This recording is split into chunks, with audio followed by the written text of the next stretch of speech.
সমিতা রান্নাঘরের দিকে এগিয়ে গেল, আর নমিতা সিঁড়ি বেয়ে ওপরে উঠতে লাগল। হলঘরে ঢুকতেই তার মনে হলো একটা সাদা শাড়ির আঁচল যেন সমিতার ঘরের ভেতর মিলিয়ে গেল। সে চমকে উঠে ভাবল, দিদি তো নিচে রান্নাঘরে, তবে তার ঘরের ভিতরে কে ঢুকলো? এমন সময় পেছনে সিঁড়িতে পায়ের শব্দ শুনে সে ফিরে তাকিয়ে দেখল সমিতা উপরে উঠে আসছে। নমিতা বলল, দিদি, এইমাত্র কে যেন তোমার ঘরে গিয়ে ঢুকলো বলে মনে হলো। তারা দুজনে এগিয়ে সমিতার ঘরে গিয়ে দেখল কেউ কোথাও নেই। আর থাকবেই বা কোথায়? শাড়ি পরা লোক তো এ বাড়িতে ওরা দুটি বই তিনটে আর নেই। নমিতা বলল, অথচ আমি যেটা স্পষ্ট দেখলাম, থান কাপড়ের একটা আঁচল তোমার ঘরেই গিয়ে ঢুকলো।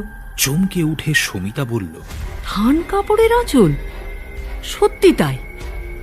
আমিও তখন থান কাপড় পরা একজন মহিলাকেই যেন পর্দার আড়ালে দাঁড়িয়ে আমাদের কথা শুনতে দেখেছিলাম।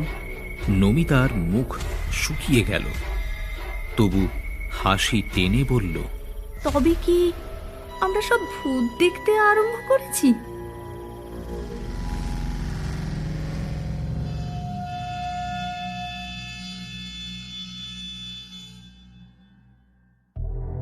গল্প সফর।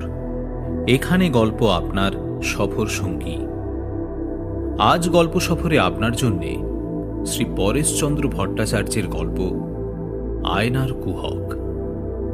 এরকমই আরো বিভিন্ন স্বাদের গল্প শোনার জন্য সাবস্ক্রাইব করুন গল্প সফর উইথ জ্যোতির্ময়। তাহলে চলুন আর কথা না বাড়িয়ে আজকের গল্প সফর শুরু করা যাক।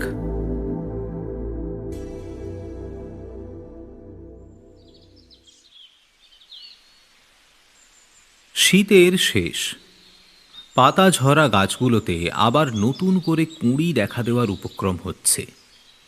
সকালবেলাকার রোদ্দুরটা খুব মিঠে না হলেও একেবারে কড়া নয়। দোতলার বারান্দায় একটা ইজি চেয়ারে শুয়ে বিমান পত্রিকার ওপর চোখ বুলিয়ে নিচ্ছে। আর একটু বাদেই উঠে নাওয়া খাওয়া শেষ করে অফিসমুখো হতে হবে। হঠাৎ দরজায় কড়া নাড়া শুনে সে উঠতে যাবে, এমন সময় তার ছোট বোন নমিতা দরজা খুলে পিয়নের হাত থেকে একটা খাম নিয়ে বারান্দায় এগিয়ে এলো। বিমানের দিদি সমিতা স্নানে যাওয়ার জন্য তৈরি হচ্ছিল। সেও ঘর থেকে বেরিয়ে এলো বারান্দায়। বিমান খামটা হাতে নিয়ে ওপরের ঠিকানার দিকে তাকিয়ে ভাবতে লাগল, এটা কার চিঠি? সমিতা বলল, ভাবনা ছেড়ে খামটা ছেড়ে দেখ না বিমান, আমাকে আবার এক্ষুনি স্নান করতে যেতে হবে।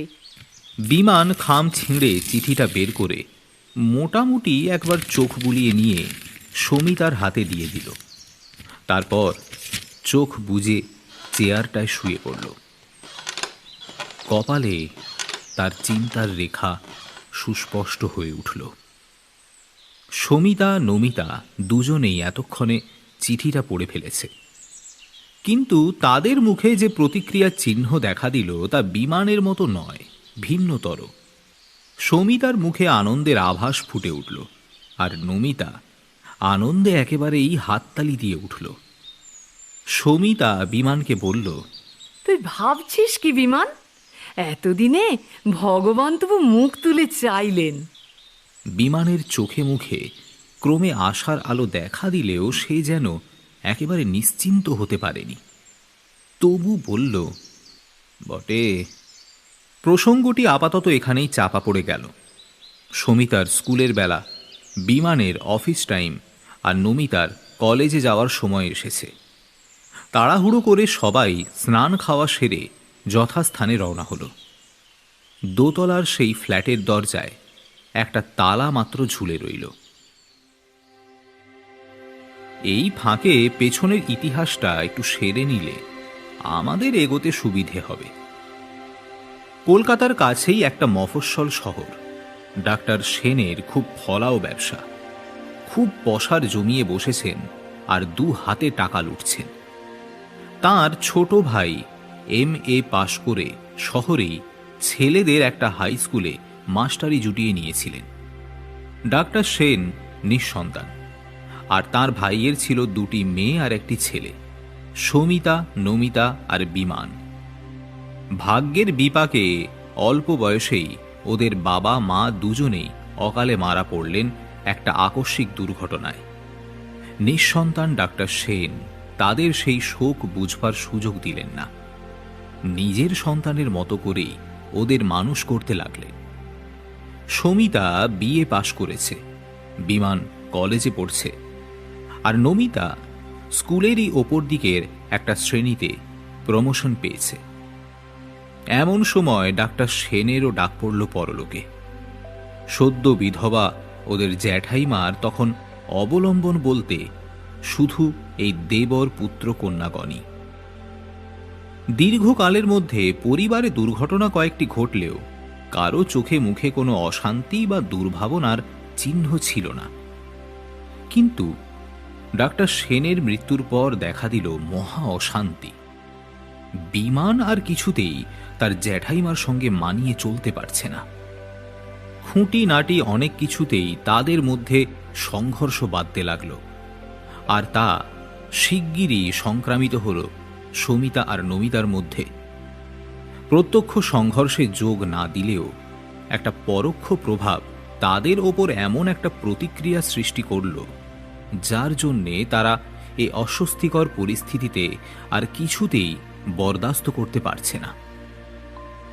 অবশ্য এ অবস্থাও আর বেশি দিন রইল না। একটা সাংঘাতিক আঘাতে অকস্মাৎ তারা বিপর্যস্ত হয়ে পড়ল। অতি সাধারণ একটা ঘটনাকে সূত্রপাত করে তাদের জ্যাঠাইমা যখন বিমানকে টাকা পয়সার খোঁটা দিয়ে আক্রমণ করলেন, তখন বিমানও চপল কণ্ঠে উত্তর করেছিল, ডাইনি বুড়ি, তুমি মলে কি হবে? তখন তোমার টাকা পয়সা জগ হয়ে আগলে রাখতে পারবে তো? পেতনি হয়ে দেখো, আমি 2 হাতে তোমার পয়সা উড়াবো। বলা বাহুল্য, জ্যাঠাইমার মেজাজ তখন সপ্তমে চড়ে গেছে। তিনি তাদের সাপ সাপান্ত করতে লাগলেন। তারপর আর এখানে তিষ্ঠানো তাদের পক্ষে সম্ভব ছিল না। 3 ভাই বোন তল্পি তলবা গুটিয়ে চলে এলো কলকাতায়। দোতলার এই ফ্ল্যাটটা ভাড়া নিয়ে তাদের দিন কাটতে লাগলো। সমিতা একটা স্কুলে মাস্টারি নিয়ে বিমানকে BA পাশ করিয়েছে। এখন তারা দুজনেই চাকরি করে, আর নমিতা কলেজে পড়ে। সেদিন সকালবেলা খামে মোড়া যে চিঠিটা বিমানের নামে এসেছিল, সেটা ছিল উকিলের চিঠি। তাতে তাদের জ্যাঠাইমার মৃত্যু সংবাদ জানিয়ে উকিল তাদের সম্পত্তির দখল নিতে বলেছেন। আইনত তারাই জ্যাঠাইমার সম্পত্তির উত্তরাধিকারী। বিকেল 6টা। সবাই কর্মস্থল থেকে ফিরে এসে বিশ্রামরত। সারাদিন সবাই চিঠির কথা ভেবে ভেবে যার যার চিন্তাকে গুছিয়ে রেখেছিল। চা খেতে খেতে তারই জের টেনে আলোচনা চলল। বিমান গোড়াতে দোমনা থাকলেও বোনদের আগ্রহাতিশয্যে শেষ পর্যন্ত তাদের জ্যাঠাইমার বাড়ি ফিরে গিয়ে থাকতে রাজি হল।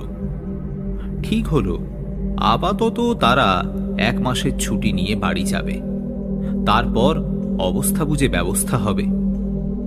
আর যদি পাকাপাকি ভাবে তাদের বাড়িতে থাকাই সাব্যস্ত হয়, তবে একদিন এখানকার সব বন্ধু বান্ধবদের নেমন্তন্ন করে সে একটা মহাভোজের আয়োজন করবে। তাও আপাতত ঠিক হয়ে রইল। দুঃখ কষ্টের মধ্যে দিয়ে যে দিনগুলো তাদের এখানে কেটেছে, সুদে আসলে তার ওসুল হবে ও বাড়িতে গিয়ে। ঠাকুর চাকর রেখে চাই কি, পায়ের ওপর পা দিয়ে আরামেই তাদের বাকি দিনগুলো কাটিয়ে দিতে পারবে। বিমান ভাবছিল, জ্যাঠাইমার সঙ্গে সে যে অসৎ ব্যবহার করেছিল এবং তার ফলে তিনি যখন তাদের বাড়ি থেকে তাড়িয়ে দিয়েছিলেন, তখন তাঁরই বাড়ি গিয়ে থাকা এবং হয়তোবা বাকি জীবনটা সেখানেই কাটানো খুব সঙ্গত হবে কিনা। কিন্তু শেষ পর্যন্ত যখন খেয়াল হলো যে তার সংসারের বোঝা টানতে গিয়ে তার বেচারা দিদি আজও বিয়ের ফুরসত পেল না, তখন তাকে অন্তত এই টানা হেঁচড়ার হাত থেকে মুক্তি দেওয়ার জন্য হলেও তাদের ও বাড়িতে যাওয়াটাই সঙ্গত। পরদিনই তারা এখানকার পাট উঠিয়ে দিয়ে চলে গেল অদূরবর্তী সেই মফস্বল শহরে, তাদের জ্যাঠাইমার বাড়িতে। ছোট শহরে ওদের বাড়িটাই সবচেয়ে বড় এবং চোখে পড়ার মতো বাড়িই ওটা। দোতলা বাড়ি, চারিদিক খোলা, সামনে পিছনে দুদিক থেকেই উপরে উঠবার সিঁড়ি। নিচের তলাটা রান্নাঘর, বসবার ঘর, গুদাম, চাকর বাকরদের থাকবার ঘর, আর শোবার ঘর সব কটাই ওপরে। মাঝখানে একটা মস্ত বড় হলঘর, আর তার দুপাশে দুটো দুটো চারটে শোবার ঘর। দক্ষিণ পূর্ব কোণের ঘরটাই বাড়ির সবচেয়ে ভালো ঘর, সবচেয়ে আরামপ্রদ। তাদের জ্যাঠাইমা ওই ঘরটাতেই বরাবর বাস করে গেছেন। সমিতা সবার বড়, কাজেই ওই ঘরটা তাকেই দেওয়া হলো। এই ঘরটার সঙ্গেই রয়েছে এরই একটা জুড়ি ঘর পশ্চিম দিকে। নমিতার ভাগে পড়ল ওইটা। হলঘর পার হয়ে যে দুটো ঘর, তার একটা নিল বিমান।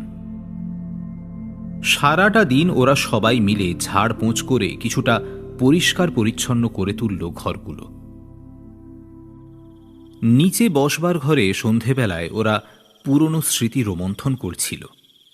এ বাড়ির প্রতিটি ইটের সঙ্গে এদের পরিচয়।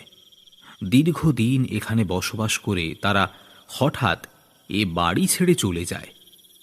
আবার তাদের এই আকস্মিক আগমনটা যেন ওদের নিকটই কেমন বিস্ময়ের বিষয় বলে মনে হচ্ছিল। এই নিয়েই ওদের আলোচনা চলছিল। বিমান বলছিল, এখানেই এই ঘরে বসেই আমি জ্যাঠাইমাকে ডাইনি বুড়ি বলে গাল দিয়েছিলাম। সমিতা কান দিয়ে বিমানের কথা শুনছিল বটে, কিন্তু তার দৃষ্টি বিমানকে ডিঙিয়ে গিয়ে পড়ছিল পাশের ঘরটায়। হঠাৎ সে বলল, দেখ তো নমিতা, পাশের ঘরে কে? আমার যেন মনে হলো। নমিতা চট করে ঘুরে এসে বলল, কই না তো, ওখানে আবার কে থাকবে? ঠাকুর চাকরও তো এখনো পর্যন্ত জোটেনি। মাথা নেড়ে সমিতা বলল, না না, যাই বলিস, আমি ঠিক দেখেছি কে একজন যেন পর্দাটার আড়ালে দাঁড়িয়ে আমাদের কথা শুনছিল। নমিতা বলল, হ্যাঁ দিদি, তোমার যত। ও বাবা, কখন খেতে যাবে? রাত কত হয়েছে খেয়াল করেছ?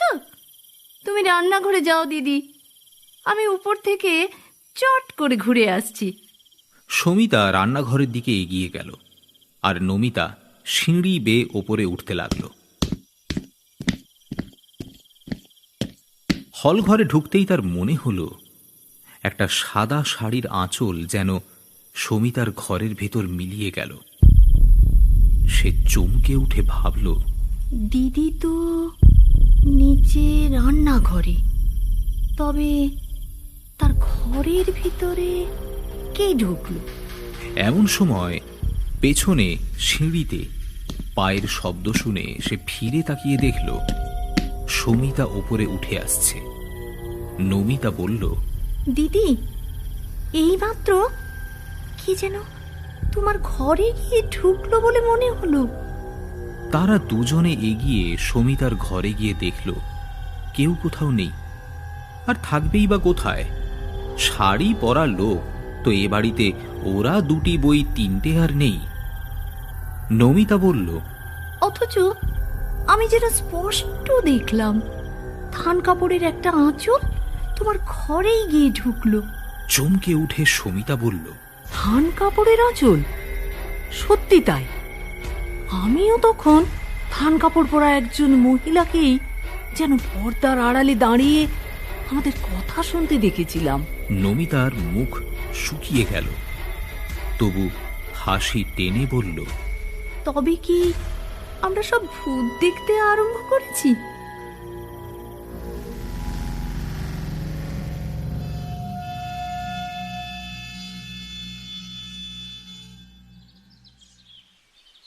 কয়েকদিন পরের কথা। যে উকিলের কাছ থেকে চিঠি পেয়ে তারা এখানে এসেছে, তিনি এলেন তাদের সঙ্গে দেখা করতে। রামভদ্রবাবু প্রাচীন ব্যক্তি, দীর্ঘকাল এদের সঙ্গে সম্পর্কিত।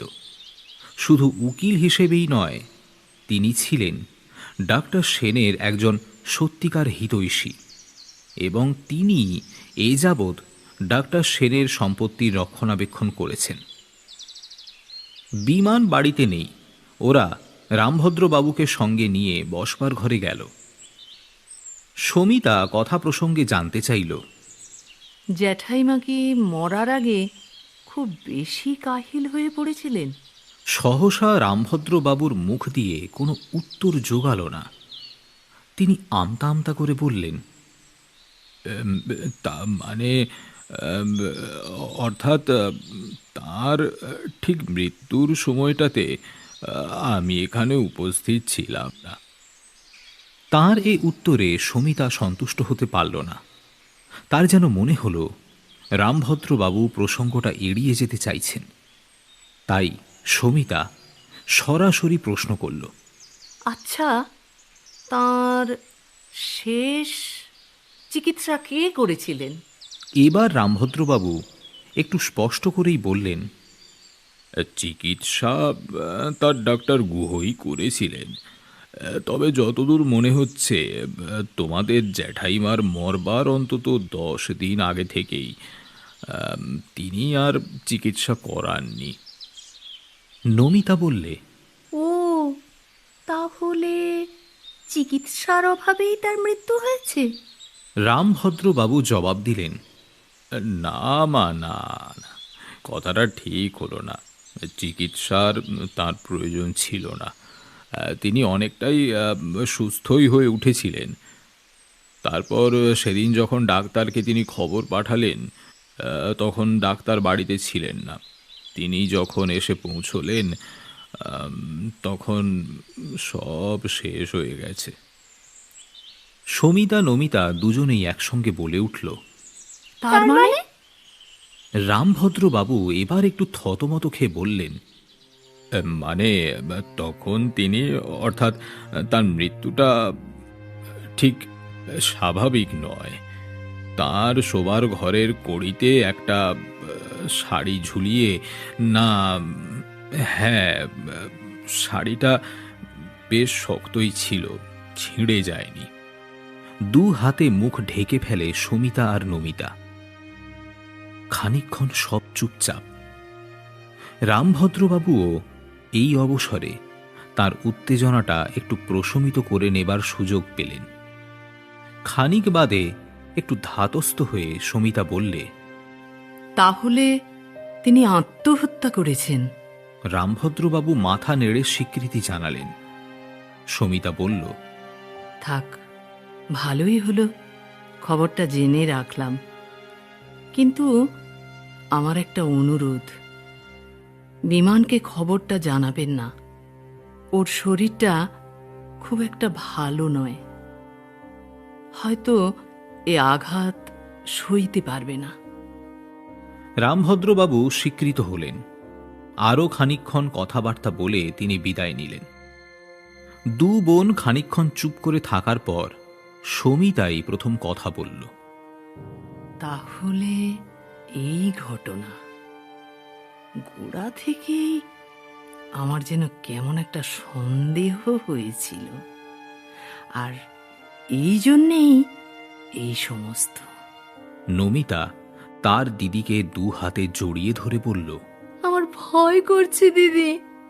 আমারও মনে হচ্ছে এ বাড়িতে কোথায় যেন কি লুকিয়ে রয়েছে, সাদা থান পরা।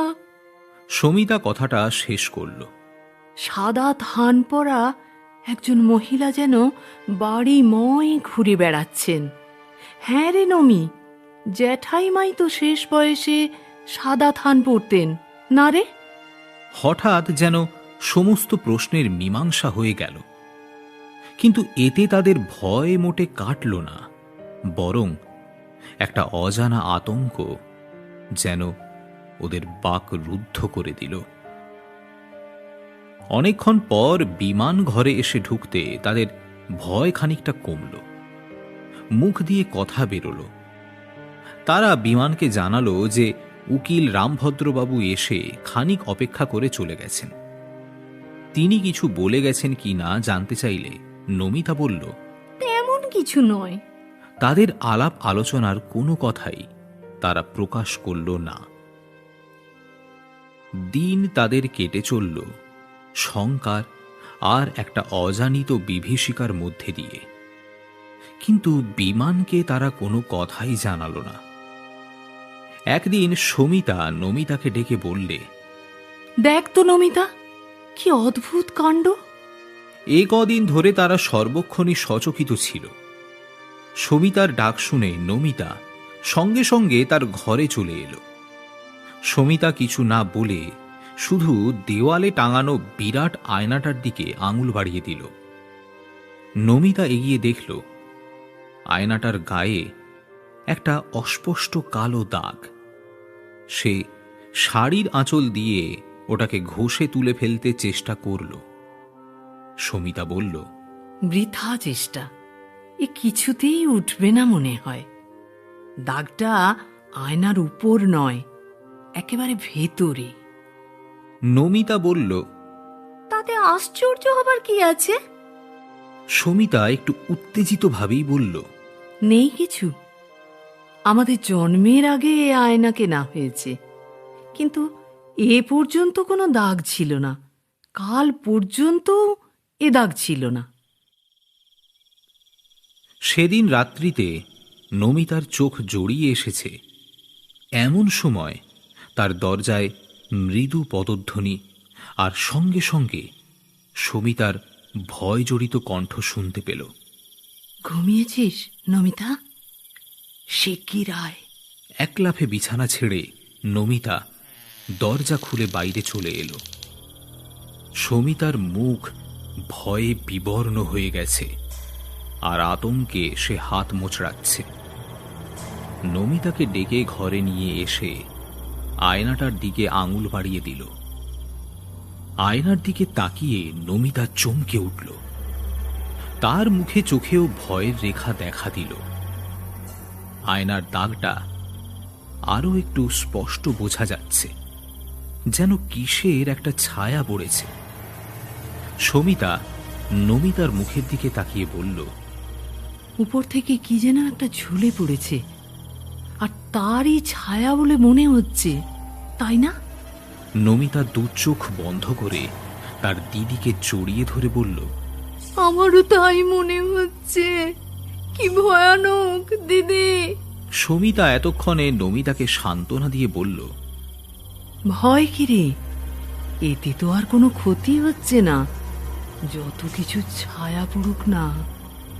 কিন্তু শেষ কথাটা বলতে গিয়ে সমিতার গলাটাও যেন কেঁপে উঠল। নমিতা দিদিকে এই ঘরটা ছেড়ে দেবার নয়তো আয়নাটা বিক্রি করে দেওয়ার পরামর্শ দিল, কিন্তু সমিতা বলল, কিন্তু এতে বিমানের মনে শুধু সন্দেহই জাগবে। কাজেই দরকার নেই এসব করে। শুধু খেয়াল রাখবি বিমান যেন কিছুই বুঝতে না পারে। কিন্তু তাদের এত চাপাচাপি বিমানের মনে সন্দেহ ঢুকিয়ে দিল। তার মনে হলো কোথায় যেন কি একটা গলদ ঢুকেছে। আয়নার দাগটা ক্রমেই বৃহত্তর আর স্পষ্টতর হয়ে উঠছে। সমিতা পারতপক্ষে আর তার ঘরের দিকে যেতে চায় না। রাত্রিতে ঘরে আলো জ্বালতে চায় না। একদিন সমিতা আর নমিতা দুজনেই অন্যমনস্কভাবে তার ঘরে ঢুকে পড়তেই তাদের চোখ গিয়ে পড়ল আয়নাটার ওপর, আর সঙ্গে সঙ্গেই দুজনে চিৎকার করে উঠল। সঙ্গে সঙ্গে হলঘর থেকে বিমান এসে উপস্থিত হল। তাদের দুজনকে এ অবস্থায় দেখে বললে, আমি আমি কদিন ধরেই তোমাদের অদ্ভুত একটা আচরণ লক্ষ্য করছি, আর আড়াল থেকে তোমাদের কথা শুনছি।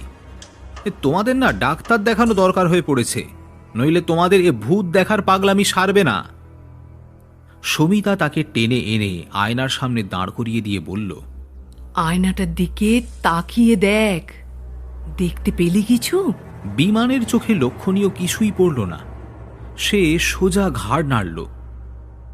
তারা সবাই একসঙ্গে বেরিয়ে এলো। বিমান হল ঘরে বসল আর ওরা নিচে নেমে গেল। সমিতা তখন ভয়ে কাঠ হয়ে রয়েছে। সে নমিতাকে বলল, কিন্তু বিমান কেন আয়নায় ওকে দেখতে পেল না? ওর উপরই তো জ্যাঠাইমার রাগ ছিল বেশি। তবে কি হঠাৎ একদিন দেখা দিয়ে ডাইনি বুড়ি ওকে ভয় দেখিয়ে মারবে? তার চেয়ে চল নমিতা, এখনই আয়নাটাকে টুকরো টুকরো করে ভেঙে ফেলি। ওদিকে হল ঘরে কিছুক্ষণ চুপচাপ বসে থেকে বিমান চুপি চুপি আবার সমিতার ঘরে গিয়ে ঢুকল। আয়নাটার ওপর চোখ পড়তেই তার সর্বাঙ্গ শিউরে উঠল। স্পষ্ট একটা ছায়া কড়িকাঠ থেকে ঝোলানো, দুলছে দুলছে। ডাক ছেড়ে চিৎকার করতে গেল সে, কিন্তু গলা দিয়ে তার আওয়াজ বেরোল না। সে দৌড়ে সামনের সিঁড়ি দিয়ে নিচে নেমে এলো। তার বোনদের বলবে যে সেও দেখেছে, কিন্তু কোথায়? তারা তো নেই। ওরা ওদিকে পেছনের সিঁড়ি বেয়ে ওপরে উঠে গেছে। ওপরের হলঘরে ওদের পায়ের শব্দ শোনা যাচ্ছে। বিমান আবার সিঁড়ি বেয়ে ওপরে উঠছে, কিন্তু ও কে সিঁড়ির মাথায়? সাদা থান পরা একজন মহিলা। সাদা থান, সাদা থান। হঠাৎ তার মনে পড়ে গেল, জ্যাঠাইমা তো সাদা থান পরতেন। ও সেই ডাইনি বুড়ি, কিন্তু কোথায় মিলিয়ে গেল? অবাক কাণ্ড তো। বিমানের বুক ধপধপ করছে, তার কান গরম হয়ে গেছে, কপাল ঘামছে। জোর করে সে পা দুটোকে টেনে টেনে ওপরে তুলছে, তারপর এগিয়ে যাচ্ছে সমিতার ঘরের দিকে। আস্তে আস্তে এসে ঘরের দরজায় গিয়ে দাঁড়ালো। সমিতা আর নমিতা জড়াজড়ি করে আয়নাটার সামনে বসে আছে। হ্যাঁ, এবার স্পষ্ট বোঝা যাচ্ছে। কড়িকাঠ থেকে একটা শাড়ি ঝুলছে। শাড়ির একটা মাথা তার জ্যাঠাইমার গলায় ফাঁস হয়ে আটকে আছে। বুড়ির জিভটা বেরিয়ে এসেছে। চোখ দুটো জবা ফুলের মতো লাল, মুখটা বিভৎস হয়ে গেছে দেখতে। ক্রমে আয়নাটার মধ্যে ছায়াটা দুলতে লাগলো, দুলছে দুলছে। বিমানের গলা দিয়ে ক্ষীণ আওয়াজ বেরোচ্ছে। ও ও, তাহলে এই ব্যাপার। ডাইনি বুড়ি ফাঁসিতে ঝুলেছে আর তার ছায়াটা আয়নায় আটকা পড়ে গেছে। বিমানের উপস্থিতি তার বোনেরা লক্ষ্য করল এতক্ষণে।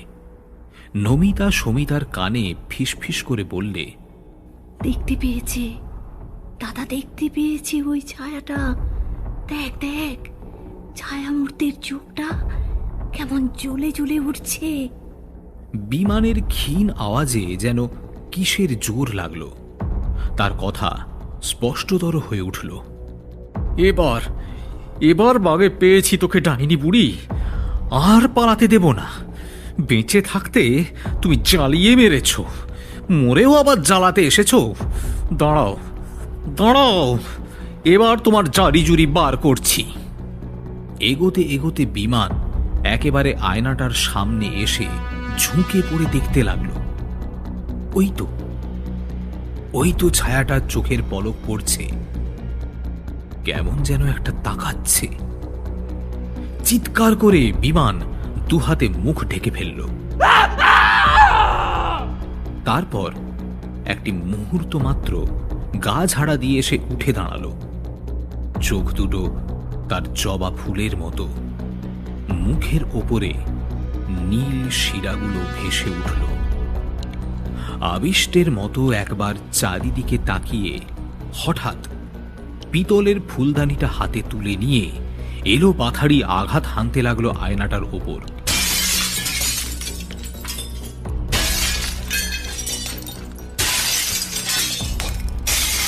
ঝনঝন করে আয়না টুকরো টুকরো হয়ে ছড়িয়ে পড়ল ঘরময়।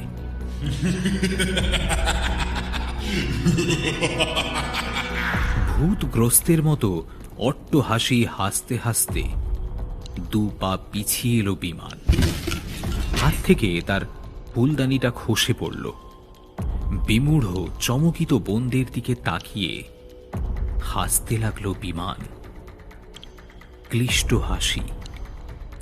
দু হাতে সে হঠাৎ কপালের দুদিকের রগ দুটো টিপে ধরে।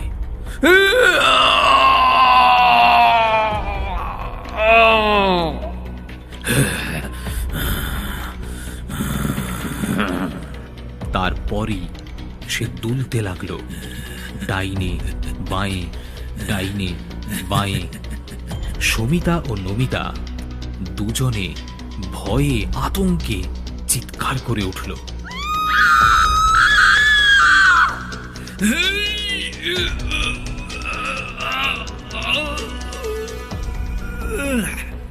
বিমান গুঁড়ি মেরে পড়ে গেল মেঝের উপর।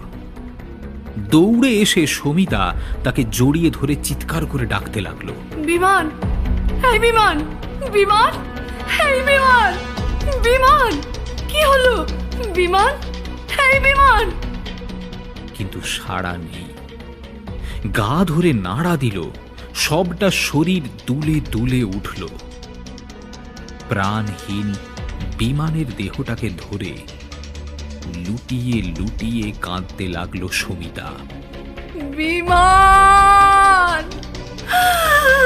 বিমান, বিমান, বিমান, বিমান।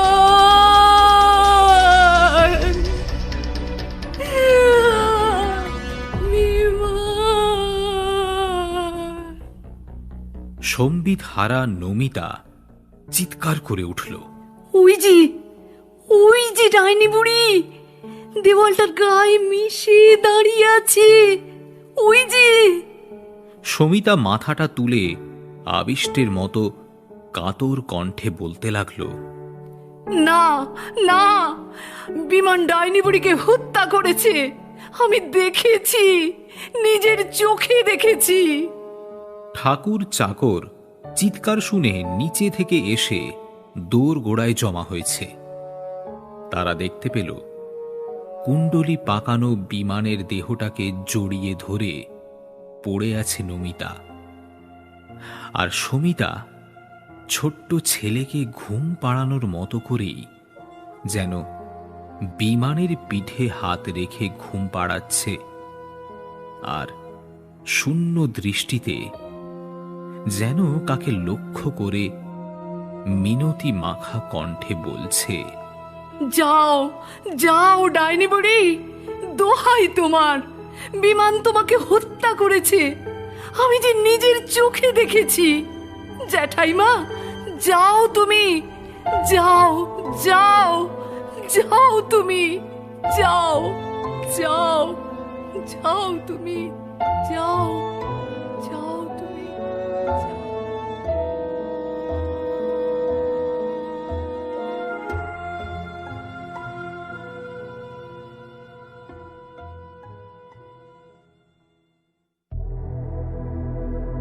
আজকের মতো গল্প সফর এই পর্যন্তই। গল্প শুনে কেমন লাগলো কমেন্টে জানাতে ভুলবেন না যেন। আগামী পর্বে আরও একটি নতুন গল্প নিয়ে আসবো আমি। ততক্ষণ শুনতে থাকুন, শোনাতে থাকুন এবং অবশ্যই লাইক করুন, শেয়ার করুন ও সাবস্ক্রাইব করুন গল্প সফর উইথ জ্যোতির্ময়, যেখানে গল্প আপনার সফর সঙ্গী।